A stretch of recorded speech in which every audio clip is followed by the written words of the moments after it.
మీ అందరితో ఒక చాలా ఇంపార్టెంట్ విషయం మాట్లాడాలని ఉంది. అది ఇన్సూరెన్స్. ఇన్సూరెన్స్ అనగానే చాలామంది భయపడతారు. అది నాకు అక్కర్లేదంటారు. కానీ ఈ రోజులలో మనం డబ్బులు ఎంత సంపాదిస్తున్నాం, ఎంత దాన్ని సేవ్ చేస్తున్నాం అని అనుకోవడం కంటే, మనకు ఒక హెల్త్ ఇన్సూరెన్స్ పాలసీ ఉందా, టర్మ్ ఇన్సూరెన్స్ పాలసీ ఉందా, లైఫ్ ఇన్సూరెన్స్ పాలసీ ఉందా అని అనుకుంటే మాత్రం ఈ మూడు కనుక ఉంటే మీరు first richest person in entire world. ఎందుకంటే మనము డబ్బులు ఎంత సేవ్ చేసినా అవి హెల్త్కి కానీ అస్సలకి సరిపోవు. మన ఇంట్లో ఏమైనా ప్రాబ్లం వస్తే నలుగురికి వచ్చినా కూడా, ఒక్కరికి వచ్చినా కూడా కొన్ని లక్షల రూపాయలు ఖర్చు పెట్టాల్సి వస్తుంది.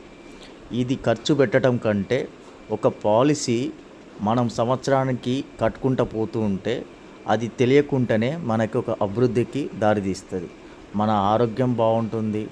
మనము రేపటి నాడు మన ఆస్తులు అమ్ముకోకుండానే హాస్పిటల్ బిల్లు కట్టుకోవచ్చు.